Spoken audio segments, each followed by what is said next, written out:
സംബന്ധിച്ച് ഞാൻ പാലക്കാട് വന്ന് സംസാരിക്കേണ്ട കാര്യമില്ല എന്നാണ് എനിക്ക് തോന്നുന്നത്. കേരളത്തിൽ എവിടെ സംസാരിച്ചിടത്തും ശോഭനും സുരേന്ദ്രനും രാജീവ് ചന്ദ്രശേഖരും അങ്ങനെ ഒരു പറ്റം സ്ഥാനാർത്ഥികൾ ജയിച്ചു നിയമസഭയിൽ വരേണ്ട അത്യാവശ്യമാണ്. അത് ആരുടെ ആവശ്യമാണ് എന്നതിനെ സംബന്ധിച്ച് വ്യക്തമായ ഒരു കാഴ്ചപ്പാട് എല്ലാ പ്രചരണ യോഗങ്ങളിലും എനിക്ക് പങ്കുവയ്ക്കുവാൻ സാധിച്ചിട്ടുണ്ട്. വിമർശനം എന്ന് പറയുന്നത് പ്രതിപക്ഷ പാർട്ടികൾ ഭരണവും പ്രതിപക്ഷവും രണ്ടുപേരും പെടും. പ്രതിപക്ഷ പാർട്ടികൾ അവരുടെ ചെയ്തികളെ സംബന്ധിച്ച് ആ ചെയ്തികൾ നിയന്ത്രിച്ച് നിർത്താൻ കഴിയാത്ത പ്രതിപക്ഷം എന്ന നിലയ്ക്ക് വിമർശന രൂപേണ പറഞ്ഞു പോയിട്ട് അത് ജനങ്ങളെ ബോധ്യപ്പെടുത്തുവാൻ വേണ്ടിയാണ്. എന്തൊക്കെ വേണമായിരുന്നു അത് സ്വർണ്ണപ്രഭയുടെ കാര്യമായാലും കേന്ദ്ര പദ്ധതികൾക്ക് സ്കീമിന് അനുസൃതമായി എങ്ങനെ കേരളത്തിലെ ജനതയ്ക്കും കേന്ദ്രഭരണത്തിന്റെ നന്മ എത്തണമെന്നതിനെ സംബന്ധിച്ച് വ്യക്തമായ ചില നിലപാടുകൾ സ്വീകരിച്ചതിന്റെ പുറത്ത് ജനങ്ങൾക്ക് ഇതെല്ലാം നഷ്ടപ്പെട്ടു എന്നുള്ള എല്ലാ ശകലങ്ങളും ജനങ്ങളുടെ ബോധ്യത്തിലേക്ക് വോട്ട് ചെയ്യാൻ കാത്തിരിക്കുന്ന ജനതയുടെ ബോധ്യത്തിലേക്ക് കൊണ്ടുവരുവാൻ വേണ്ടി ശ്രമിച്ചിട്ടുണ്ട്. അത് ഫലം കണ്ടിട്ടുമുണ്ട്. എനിക്ക് പാലക്കാട് വന്ന് സംസാരിക്കുന്ന എനിക്ക് ഇത്രേ പറയാനുള്ളൂ. ശോഭയുടെ പാർട്ടിയിലെ മഹത്വം എന്താണെന്നും പ്രവർത്തനത്തിന്റെ മഹത്വം എന്താണെന്നും പാർട്ടിയിൽ എത്രമാത്രം ശക്തിയാണ് ശോഭ എന്ന് പറയുന്ന ഒരു ബിന്ദു നൽകിയിരിക്കുന്നതും എന്നതിനെ സംബന്ധിച്ച് പാലക്കാട്ടുകാർക്ക് ഇപ്പോൾ നല്ല ബോധ്യം വേണ്ടുന്ന ഒരു സമയമാണ്. ശോഭയും സുരേന്ദ്രനെയും പോലെ രണ്ട് സിംഹങ്ങൾ നിയമസഭയിൽ ഉണ്ടാകുന്നത് വളരെ അത്യാവശ്യം. പാർട്ടി ആരും മോശക്കാരനല്ല. ശ്രീ രാജീവ് ചന്ദ്രശേഖരനായാലും വിഷയത്തെ സംബന്ധിച്ച് നല്ല പഠനത്തോടെ നല്ല അപഗ്രഥന ബോധത്തോടെ വിഷയങ്ങൾ സംസാരിക്കാൻ സാധിക്കും. പക്ഷെ ഒരു ആക്രോശം ജനങ്ങൾ ആഗ്രഹിക്കുന്ന ജനങ്ങൾക്ക് ഒരുപക്ഷെ അങ്ങനെ ഒരു ആക്രോശത്തിൽ നിന്ന് ഗുണഭോഗം നടത്താനാവും എന്ന നിലയിലുള്ള നിയമസഭയിലെ പ്രവർത്തനം അല്ലെങ്കിൽ നിയമസഭയിൽ നിന്ന് തെറ്റാനും പുറത്തു വന്ന് പ്രക്ഷോഭ മുഖത്തിറങ്ങുമ്പോഴും ഈ രണ്ട് വ്യക്തികളും ഉറപ്പായിട്ടും കേരളത്തിൽ നമുക്ക് വിലമതിക്കാനാവാത്ത വലിയ മുതൽക്കൂട്ട് തന്നെ ആയിരിക്കും. തെരഞ്ഞെടുക്കപ്പെട്ട് വന്നു കഴിഞ്ഞാൽ ഭാരതീയ ജനതാ പാർട്ടിക്കോ NDAക്കോ അല്ല അതിന്റെ കരുത്ത് പകരുന്നത്, മറിച്ച് കേരളത്തിലെ ഒരുപക്ഷെ ഉഴലുന്ന താഴെത്തട്ടിലെ ജീവിതം അനുഭവിച്ചുകൊണ്ടിരിക്കുന്ന എന്ന് തന്നെ പറയണം ഒരു വിഭാഗം ജനതയ്ക്ക് വേണ്ടി അവരുടെ ജീവിതത്തെ നല്ലതുപോലെ ഇറങ്ങിച്ചെന്ന് മനസ്സിലാക്കിയിട്ടുള്ള രണ്ട് വ്യക്തികളെന്ന നിലയ്ക്ക് ഒരുപാട് സംഭാവനകൾ രണ്ടുപേർക്കും നൽകാൻ സാധിക്കും. നമുക്ക് അവരുടെ കൂട്ടത്തിൽ കൂടാൻ ഇതുപോലെ തന്നെ വിഷയത്തിൽ നല്ല അപഗ്രഥന ശേഷിയുള്ള ശങ്കുത്തിദാസിനെ പോലെയും ഒരുപക്ഷെ ഒരു പ്രത്യേക തലത്തിലുള്ള വിഷയങ്ങളെ സംബന്ധിച്ച് പാലക്കാട് ജില്ലയിൽ തന്നെ മത്സരിക്കുന്ന ശ്രീ മേജർ രവി, വടക്കാഞ്ചേരിയിലെത്തുമ്പോൾ ഉല്ലാസ് ബാബു, ഇവർക്കൊക്കെ ഒരുപക്ഷെ അന്ത്യചർച്ചയ്ക്ക് വലിയ കുത്തക കമ്പനികളിൽ നിന്ന് പണം വാങ്ങി സബ്സ്റ്റൻസ് വയ്ക്കുന്ന ചാനലുകളിൽ വന്നിരുന്ന് മാത്രം ജനങ്ങൾക്ക് വേണ്ടി സംസാരിക്കുവാനാണ് നമ്മൾ അവസരം ഇതുവരെ നൽകിയിട്ടുള്ളത്. അതൊരു വലിയ അവസരം തന്നെയാണ്. പക്ഷെ അതിന്റെ ലാഭം രാഷ്ട്രീയപരമായിട്ട് ഒരുപക്ഷെ ഭാരതീയ ജനതാ പാർട്ടിക്ക് ഇന്നും കരുത്തുള്ള ജനപ്രതിനിധി സ്വഭാവമുള്ള ഒരുപക്ഷെ വിജയം എന്ന് പറയുന്ന ഒരു അനുഗ്രഹം മാത്രമില്ലാത്തതുകൊണ്ട് ചാനൽ ചർച്ചകളിൽ വന്ന് ഒരുപക്ഷെ നിയമസഭയിലെ ഡെലിബറേഷൻസിലൂടെ അവിടുത്തെ അവരുടെ പ്രകടനത്തിലൂടെ ജനങ്ങൾക്ക് ഗുണമെത്തിക്കുവാൻ സാധിക്കാത്ത തരത്തിൽ ഇപ്പോഴും നിയമസഭയ്ക്ക് പുറത്തു നിൽക്കുന്ന നല്ല കഴിവുള്ള ഒരു 50 പേരെങ്കിലുമുണ്ട് ഭാരതീയ ജനതാ പാർട്ടിയുടെ സ്റ്റേറ്റ് കാഡറുകളിൽ. ഇവരൊക്കെ എത്രയോ കാലമായിട്ട് ശ്രീ വി മുരളീധരൻ സംസ്ഥാന അധ്യക്ഷനായി ഇരിക്കുമ്പോൾ വലിയ മുന്നേറ്റം ഉണ്ടായിട്ടുണ്ട്. പക്ഷെ നമുക്ക് വിജയത്തിന്റെ ഒരു കോളത്തിനകത്ത് നമ്പറുകൾ വന്ന് ചേർക്കുവാൻ സാധിച്ചിട്ടില്ല. ശ്രീ പി കെ കൃഷ്ണദാസ് തന്ത്രപരമായ നീക്കങ്ങൾക്ക് ഒരുപക്ഷെ അദ്ദേഹത്തിന് സാധിച്ചിട്ടില്ലെങ്കിലും പാർട്ടിയുടെ വളർച്ച ഒരിക്കലും കീഴ്പോട്ടായിട്ടില്ല. ശ്രീ കുമ്മനം രാജശേഖരൻ അണികളെല്ലാം വികാരവായ്പോടെ സംഘടനയുടെ പ്രവർത്തനങ്ങളിൽ ഒരുമിച്ച് ചേർത്ത് നിർത്താൻ അദ്ദേഹത്തിന് സാധിച്ചെങ്കിൽ അതിന്റെയും കൊയ്ത്ത് നമ്മൾ നടത്തിക്കൊണ്ടിരിക്കുന്ന കാലമാണ്. ശ്രീ സുരേന്ദ്രൻ അതിൽ നിന്ന് ഒരു പടി കൂടി മുന്നോട്ട് പോയി ശക്തമായ മുന്നേറ്റം നടത്തിയിട്ടുണ്ട്. നമുക്ക് കുമ്മനം രാജേട്ടൻ സംസ്ഥാന അധ്യക്ഷനായി വരുന്ന സമയത്താണ് നമുക്ക് ആദ്യത്തെ അക്കൗണ്ട് തുറക്കുവാൻ സാധിച്ചത് നിയമം. അതുപോലെ സുരേന്ദ്രൻ അധ്യക്ഷനായി ഇരിക്കുന്ന കാലഘട്ടത്തിലാണ് കേരളത്തിൽ തന്നെ ഒരു കാലത്തും സാധ്യമല്ല എന്ന് പറയുന്ന തൃശൂരിലെ കേരളത്തിലെ അക്കൗണ്ട് തുറക്കുവാൻ സാധിച്ചത് സുരേന്ദ്രൻ കേരളം നയിക്കുമ്പോൾ. പടിപടിയായുള്ള ഉയർച്ച, ആ ഉയർച്ച ഇന്ന് കേരളത്തിൽ ഒരു പ്രത്യേക വിഭാഗം ഇല്ലാത്ത കാരണങ്ങൾ കൊണ്ട് മുഴപ്പിച്ച് കാട്ടിയ, ഭയപ്പെടുത്തി അകറ്റി നിർത്തിയിരുന്ന ഒരു രാഷ്ട്രീയ സംഘടന സാങ്കേതികപരമായി ഉയർത്തിക്കൊണ്ട് പുതിയ യുഗത്തിലേക്ക് കേരളത്തിലെ ഭാരതീയ ജനതാ പാർട്ടിയെ ശ്രീ രാജീവ് ചന്ദ്രശേഖർ ഇന്ന് എത്തിച്ചിരിക്കുകയാണ്. ഇപ്പോഴാണ് പാർട്ടിക്ക് ഞാൻ നേരത്തെ പറഞ്ഞ കോളത്തിന്റെ എണ്ണങ്ങളുടെ അത്യാവശ്യകത വന്നിരിക്കുന്നത്. ശ്രീ രാജീവ് ചന്ദ്രശേഖറും അദ്ദേഹത്തിന്റെ ടീമും ഒരുപക്ഷെ ഒരു വലിയ പോരാട്ടത്തിനിറങ്ങി പുറപ്പെട്ടിട്ടുണ്ടെങ്കിൽ, ഉത്തരവാദിത്വത്തോടെയുള്ള ഒരു പോരാട്ടത്തിനിറങ്ങി പുറപ്പെട്ടിട്ടുണ്ടെങ്കിൽ, മറുപക്ഷത്ത് വോട്ട് ചെയ്യുന്ന ജനതയ്ക്കും ആ വികാര വായ്പിനോട് ഒരു ഉത്തരവാദിത്വം കാട്ടേണ്ടതുണ്ട് എന്നത് തന്നെയാണ് എന്റെ പക്ഷം. ഇതാണ് അവസരം, സജ്ജമാണ്. കേന്ദ്രഭരണം സാങ്കേതികമായി തന്നെ കേരളത്തിൽ പരിപൂർണമായി ജനങ്ങളുടെ ഉപയോഗത്തിലേക്കും ഉപഭോഗത്തിലേക്കും എത്തിക്കുന്നതിന് രാജീവ് ചന്ദ്രശേഖറിന്റെ നേതൃത്വത്തിൽ ഒരു വൻ സന്നാഹം കേരള നിയമസഭയിൽ 2026 ഉയർത്തി രൂപപ്പെടുത്തിക്കൊണ്ടുവരേണ്ടത് സത്യത്തിൽ ഭാരതീയ ജനതാ പാർട്ടിയുടെ ഉത്തരവാദിത്വം ആണെങ്കിൽ പോലും ഏറിയ ഉത്തരവാദിത്വം കേരളത്തിലെ ജനതയ്ക്കുണ്ട്. അല്ലാതെ ചാനൽ ചർച്ചയിലുമൊക്കെ വന്നിരുന്നു, അല്ലെങ്കിൽ പൊതുനിരത്തിലേക്ക് ചാനൽ പ്രവർത്തകരിറങ്ങുമ്പോൾ ഈ പരിദേവനങ്ങളും പുലമ്പലുകളും ഒന്നും നടത്താതെ പ്രതി നടപടി അവരുടെ കലാകാലങ്ങളായിട്ടുള്ള ഒരു 5 വർഷവും അവർക്ക് ലഭിച്ചിട്ടുള്ള ദുരന്തത്തെ സംബന്ധിച്ച് അവർക്ക് അതിനൊരു പുതിയ എഴുത്ത് നടത്തണമെന്നുണ്ടെങ്കിൽ, ഒരു തിരുത്തെഴുത്ത് നടത്തണമെന്നുണ്ടെങ്കിൽ അതിനവസരം പ്രിയപ്പെട്ട മലയാളി സഹോദരങ്ങളെ, ഇതാണ് അതിനുള്ള കൃത്യമായ മുഹൂർത്തം. കേരളത്തിൽ അങ്ങനെ ഒരു വലിയ മനംമാറ്റം രൂപപ്പെട്ടിട്ടുണ്ട് എന്നുള്ളത് സത്യം തന്നെയാണ്. പക്ഷെ അത് കോളം നിറയ്ക്കുന്ന തരത്തിൽ ഡബിൾ ഡിജിറ്റുകളുടെ ഉന്നത ശ്രേണിയിലേക്ക് എത്തിക്കുന്നതും നമ്മൾ മിനിമം പാസ് മാർക്ക് വെച്ചിട്ടുണ്ട്. ആ മിനിമം പാസ് മാർക്കിലേക്കെങ്കിലും കേരളത്തെ കൊണ്ടുചെന്ന് എത്തിക്കാൻ കേരളത്തിലെ ജനത തീരുമാനിച്ചാൽ ഉറപ്പായിട്ടും നിങ്ങൾ പാലക്കാട് ജില്ലയിൽ നിന്ന് 4 പേരെ ജയിപ്പിച്ചയക്കേണ്ട ഒരു വലിയ കർത്തവ്യം പാലക്കാട് ജില്ലയ്ക്കുണ്ട്. ആ 4 പേർ സംഘത്തെ നയിക്കുന്നത് ശ്രീമതി ശോഭാ സുരേന്ദ്രനായിരിക്കണം. എന്റെ ശോഭയെ സംബന്ധിച്ചുള്ള മനസ്സിലാക്കൽ എനിക്ക് ഓടിത്തരുന്നതാണ്. ഇതൊരു ആത്മാർത്ഥമായ കണ്ടെത്തലാണ്.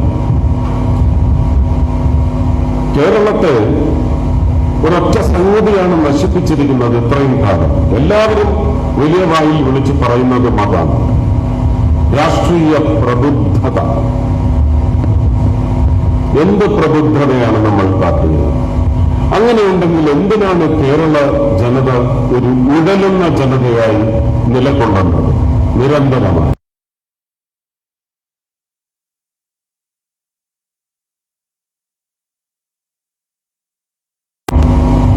എന്തുകൊണ്ടാണ് ഇലക്ഷന് മുമ്പും ഇലക്ഷൻ കഴിഞ്ഞാലും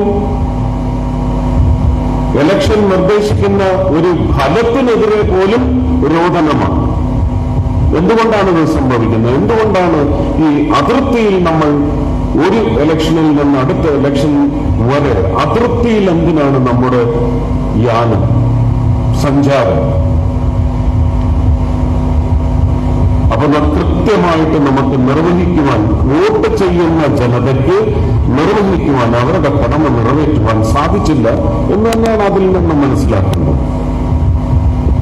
എന്റെ ഒരു രാഷ്ട്രീയ പഠനമല്ല എനിക്കിത് പഠിപ്പിച്ചു തരുന്നത്. ഒരു വോട്ടർ എന്ന നിലയ്ക്ക് കൂടി ചിന്തിച്ചാണ് ഞാൻ ഈ പറയുന്നത്. ഞാൻ വോട്ടേഴ്സിന്റെ കൂടെ നിന്നുകൊണ്ടാണ് എന്റെ ഈ അന്വേഷണവും കണ്ടെത്തലും എന്താണ് എന്നെ പഠിപ്പിച്ചതെന്ന് ഞാൻ വ്യക്തമാക്കുന്നത്. അതുകൊണ്ട് രാഷ്ട്രീയ പ്രബുദ്ധത വേണ്ട എന്ന് ഞാൻ നിങ്ങളോട് പറയും. ഒന്നുമല്ല പ്രകടിപ്പിച്ചത്, അവർക്ക് വ്യക്തിയെ തെരഞ്ഞെടുക്കാനായി അവിടുത്തെ വ്യക്തികളാണ് ആ വ്യക്തിയെ തെരഞ്ഞെടുത്തത്. ഒരു രാഷ്ട്രീയവുമില്ലാതെ, ഒരു മതവുമില്ലാതെ, ഒരു വർണ്ണവും ഗന്ധവുമില്ലാതെ കൃത്യമായി അവർക്ക് എന്ത് സൂചന കിട്ടിയോ അതനുസരിച്ച് അവർ തെരഞ്ഞെടുത്തു. നിർവഹണത്തെ സംബന്ധിച്ച് 5 വർഷം എനിക്കുണ്ട്. ഞാനിവിടെ ഇരിക്കുന്ന പത്ര സഹോദരിയെയും കൂടി ഉദ്ദേശിച്ചാണ് വ്യക്തമായി പറയുന്നത്. പ്രിയ, 5 വർഷം എനിക്കുണ്ട്. അതിനു മുമ്പൊന്നും ആരും ഒരുപാട് ഇളകണ്ട ഒരു ആവശ്യവുമില്ല. 5 വർഷം കഴിഞ്ഞ് വീണ്ടും വോട്ട് ചോദിച്ചു വരുമ്പോൾ പൂർണ്ണ ബോധ്യമുണ്ടെങ്കിൽ മാത്രമേ ഞാൻ നിങ്ങളോട് വോട്ട് ചോദിച്ചു വരൂ.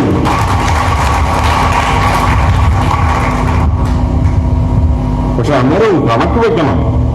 എനിക്ക് മുമ്പേ വന്ന 5 വർഷങ്ങളിലേക്ക് ഏത് 5 വർഷമാണ് എന്നേക്കാൾ മികച്ചതായിരുന്നതെന്ന് ഈ സഹോദരങ്ങൾ തന്നെ വ്യക്തമാക്കി ബോധ്യപ്പെടുത്തി തരണം.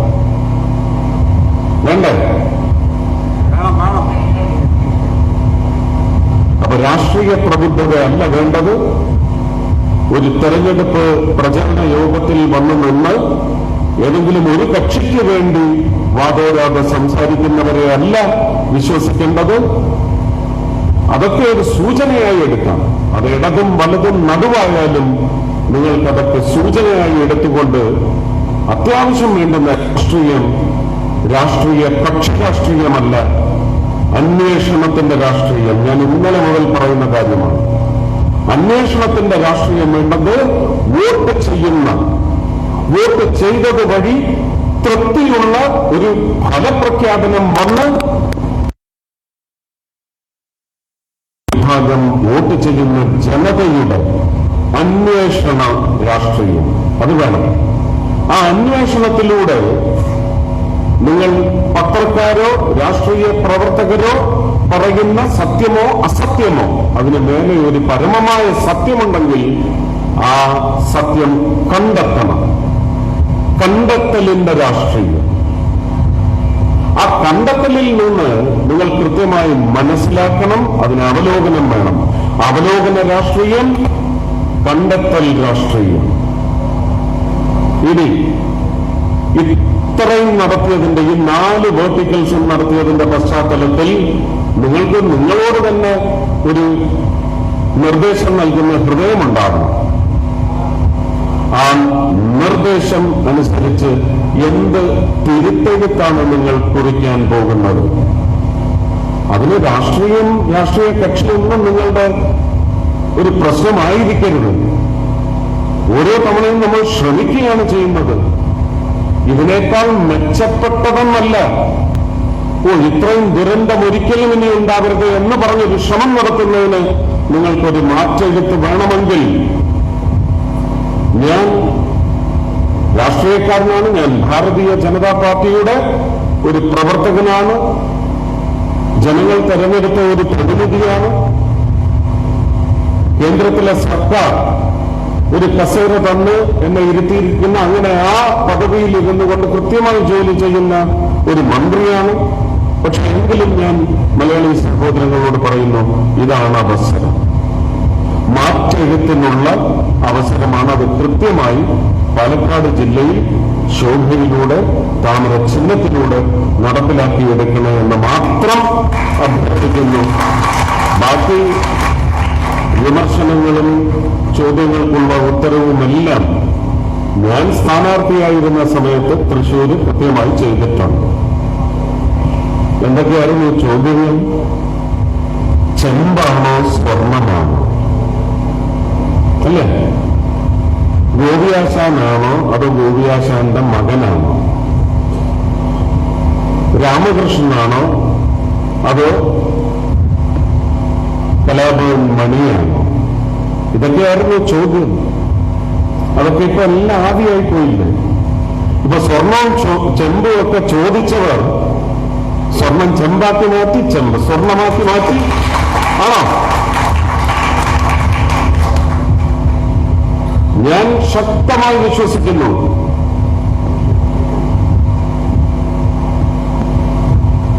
കഴിഞ്ഞ നിയമസഭയിൽ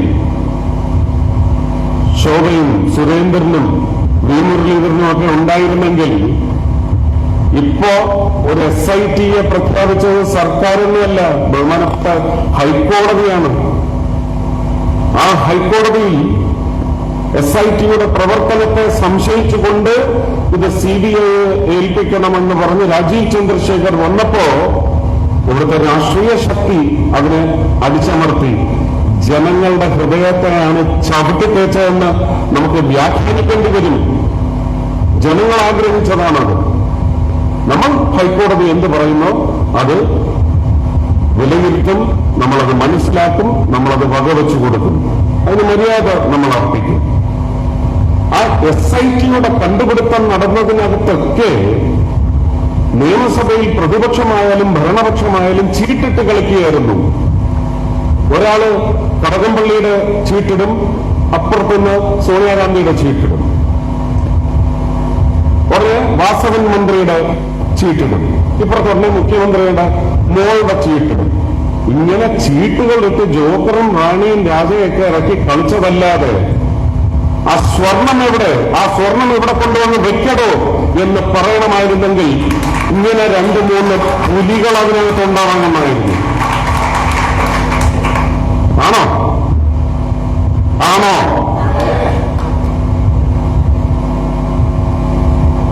ഞാൻ ഈ പറഞ്ഞ അംശങ്ങളെല്ലാം നിങ്ങൾ നല്ലതുപോലെ പോസ്റ്റ്മോർട്ടം ചെയ്ത് അതിന് കൃത്യമായ ഉത്തരം നിങ്ങൾ കണ്ടെത്തുക. നിങ്ങളുടെ രക്ഷകർ നിങ്ങൾ മാത്രമാണ്,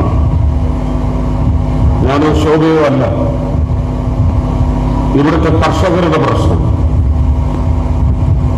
ഇവിടുത്തെ പ്ലാച്ചിമട എങ്ങനെ കൂട്ടിക്കെട്ടി കുത്തകകളെ പറഞ്ഞയച്ചു, ഇന്ന് ഏത് കുത്തകയ്ക്ക് തീരെഴുതി കൊടുത്തു, ഇതൊക്കെ നിങ്ങൾക്കറിയണ്ടേ?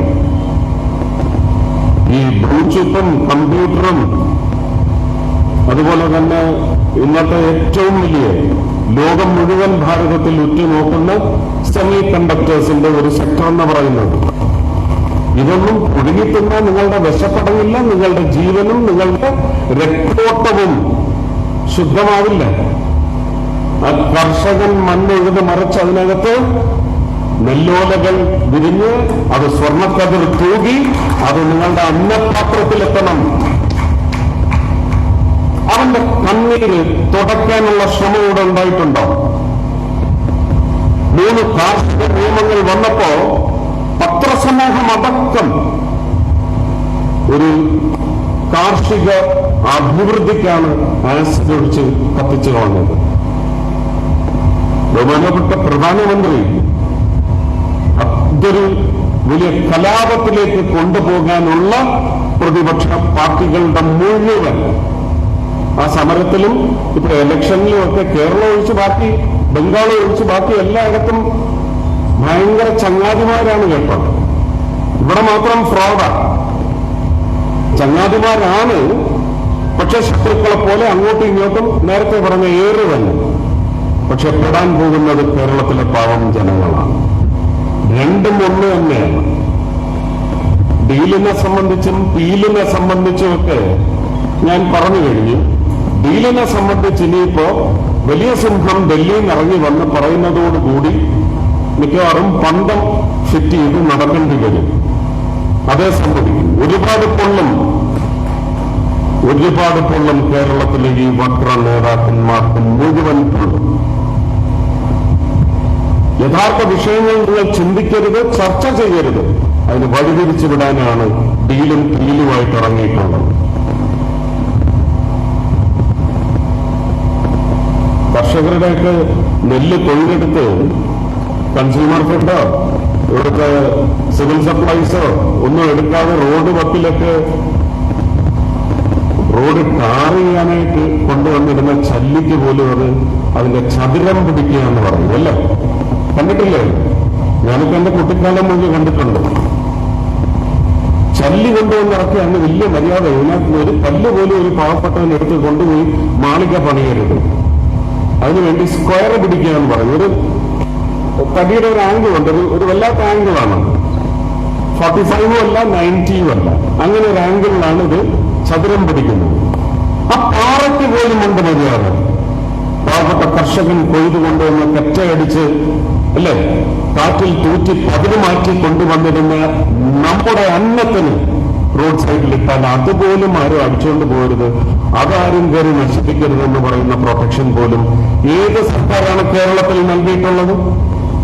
കൃത്യമായിട്ട് എടുത്തുകൊണ്ടുപോയിട്ടുണ്ടെങ്കിൽ അതിന്റെ കാശ് കൃത്യമായി അവന് കൊടുത്തിട്ടുണ്ടോ?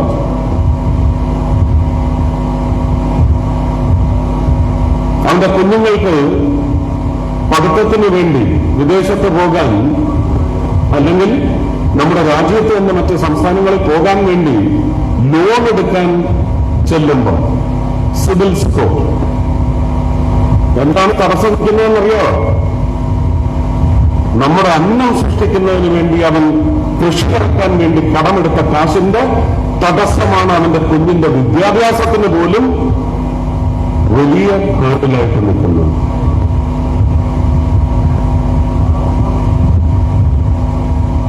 ആരാണ് ഇതിന് ഉത്തരം കണ്ടെത്താൻ പോകുന്നത്? 3 കാർഷിക നിയമങ്ങൾ തച്ചുടച്ചപ്പോൾ നിങ്ങൾ അതിന് പ്രതിവിധിയുമായി വന്ന് അത് പരിഹരിച്ചോ? ഈ ചോദ്യങ്ങളൊക്കെ നിങ്ങൾ ചോദിക്കേണ്ട മുഹൂർത്തം എന്ന് പറയുന്നത് ഇലക്ഷന് മുമ്പാണ്. ആരോടും ചോദിക്കണ്ട. കുത്തിത്തെരിപ്പ് ന്യായങ്ങളുമായിട്ട് മാത്രം വരും.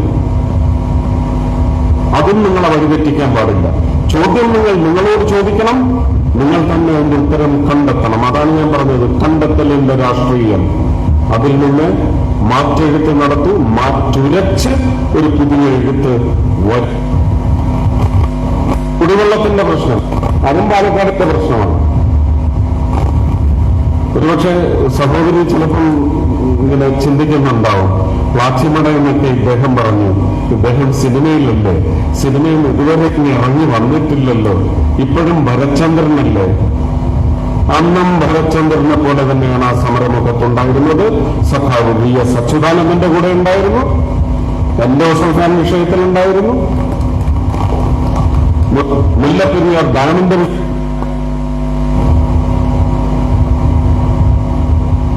പക്ഷെ രമേശ് ചെന്നിത്തലയുടെയും കൂടെ ഉണ്ടായിരുന്നു. ജനകീയ വിഷയങ്ങളിലാണ് അവരുടെയൊക്കെ കൂടെ ഉണ്ടായിരുന്നത്. അതിന് ചിലരൊക്കെ ഇപ്പോൾ വരുന്ന വീഡിയോയിൽ ഇലക്ഷൻ വരുമ്പോൾ മാത്രമേ ഉള്ളൂ കേട്ടോ ഈ മഹാന്മാർ വരുന്നത്. എന്ത് രാഷ്ട്രീയം ഇയാളുടെ? അച്യുതാനന്ദന് വോട്ട് ചോദിക്കും, രമേശ് ചെന്നിത്തലയ്ക്ക് വോട്ട് ചോദിക്കും, ജോസ് തെറ്റയിൽ വോട്ട് ചോദിച്ചുകൊണ്ടിരിക്കുമ്പോൾ നിർബന്ധിച്ച് വിളിച്ച് രമേശ് ചെന്നിത്തല 5000 വോട്ടിന് പിന്നിലാണ് എന്ന് പറഞ്ഞ മഹാനാണ് ഇത് പറയുന്നത് എന്നെ കുറിച്ച്. ജോസ് തെറ്റയിലെ എന്റെ പ്രചരണം ഉച്ചകൊണ്ട് നിർത്തിച്ചു വെച്ച് എന്നെ ഹരിപ്പാട് കൊണ്ടുപോയി തൃക്കുന്നവരുടെ ഭാഗത്തേക്ക് കൊണ്ടുപോയി. കൊണ്ടുപോയത് ഏറെ വാങ്ങിച്ചു തരാനാണ്. കാരണം അത് CITU CPM-ന്റെ ഒക്കെ വിഹാര കേന്ദ്രമാണ്. ആ മഹാനാണ് ഇപ്പൊ ചോദിക്കുന്നത് എന്ത് രാഷ്ട്രീയ പ്രബുദ്ധതയാണ്. അപ്പൊ രാഷ്ട്രീയ പ്രബുദ്ധ എന്ന് പറയുന്നത് കുടുങ്ങി തിന്നാൻ പോലും കൊള്ളില്ല എന്നുള്ളത് നിങ്ങൾക്ക് വ്യക്തമായില്ല. കുടിവെള്ള പ്രശ്നത്തെ കുറിച്ച് ഞാൻ പറഞ്ഞു. യശസ്വി പ്രധാനമന്ത്രി ഉമാഭാരതി എന്ന് പറയുന്ന മന്ത്രിയെ വെച്ച് ഗംഗാ പദ്ധതി തുടങ്ങി. അത് പിന്നീട് ജലനിധി മിഷനായി മാറി. മാക്സിമം പ്രോക്സിമിറ്റി എന്ന് പറയുന്നത് 8 കിലോമീറ്റർ അകലത്തിൽ നിങ്ങൾ കേന്ദ്രമിട്ട് തന്ന പൈപ്പിൽ നിന്ന് ഒരു വീട്ടിലേക്ക് ചെറു പൈപ്പുകൾ ഇട്ട് റെഡ്യൂസർ ഇട്ട് ഓരോ ലെവലിലുള്ള റെഡ്യൂസേഴ്സ് ഇട്ട് അത് ഒരു വീട്ടിൽ കൊണ്ടുവന്ന് 3/4 ഇഞ്ചിന്റെ റെഡ്യൂസർ ഇട്ട് ഒരു ടാപ്പ് ഫിറ്റ് ചെയ്ത് കൊടുക്കേണ്ട ചുമതല ആർക്കാണെന്ന് ഞാൻ നേരത്തെ പറഞ്ഞ സഹോദരി ഇപ്പൊ പറയണം. അവിടെ നിന്ന് എഴുന്നേറ്റെന്ന് പറയാം. ആരുടെ ചുമതലയാണ്? അപ്പൊ കുടിവെള്ളം പാലക്കാട്ടുകാരുടെ ജീവൻ തുടങ്ങി വെക്കാനും ജീവൻ ഒടുങ്ങുമ്പോഴും ഒരു തുള്ളി വെള്ളം വേണമെങ്കിൽ അത് മുട്ടിച്ചതാരാണെന്ന് എന്ത് രാഷ്ട്രീയമുണ്ടെങ്കിലും അവരൊക്കെ പറയണം. ഇതൊക്കെ എന്ന് സാധ്യമാവും? എനിക്കെന്റെ MP ഫണ്ട് നിർവഹിക്കുന്നതിന് ഇപ്പൊ അവിടെ 8, ഇതിനു മുമ്പുണ്ടായിരുന്ന 6 കൗൺസിലേഴ്സാണ്. ആ 8 കൗൺസിലേഴ്സിനെ കൊണ്ട് എനിക്ക് സുഗമമായിട്ട് സാധിക്കും. പക്ഷെ ആ 8 പോയിട്ട് 48 കൗൺസിൽ BJPക്ക് വോട്ട് ചെയ്ത് ഒരു BJP കൗൺസിലറെ തരാത്തത് കൊണ്ട് എന്റെ കരുണ അവിടെ കിട്ടിക്കൂടാ എന്ന് തീരുമാനിച്ചാൽ ആരുടെ തീരുമാനമാണത്? ഉദ്യോഗസ്ഥർക്ക് വരെയുണ്ട് രാഷ്ട്രീയം. അതുകൊണ്ട് നല്ല കടിച്ചു പറിക്കുന്ന ഈ വൃത്തികെട്ട രാഷ്ട്രീയ ഭരണ സംസ്കാരത്തെ കടിച്ചു പറിക്കുന്ന ജനപ്രതിനിധികളെ നിങ്ങൾ കണ്ടെത്തിക്കോളൂ. പാലക്കാട് അതിനൊരു വലിയ മാതൃകയാവട്ടെ എന്ന് മാത്രം അഭ്യർത്ഥിച്ചുകൊണ്ട് താമരചിഹ്നം മറക്കേണ്ട എല്ലാവർക്കും എന്റെ സ്നേഹം. നന്ദി, നമസ്കാരം.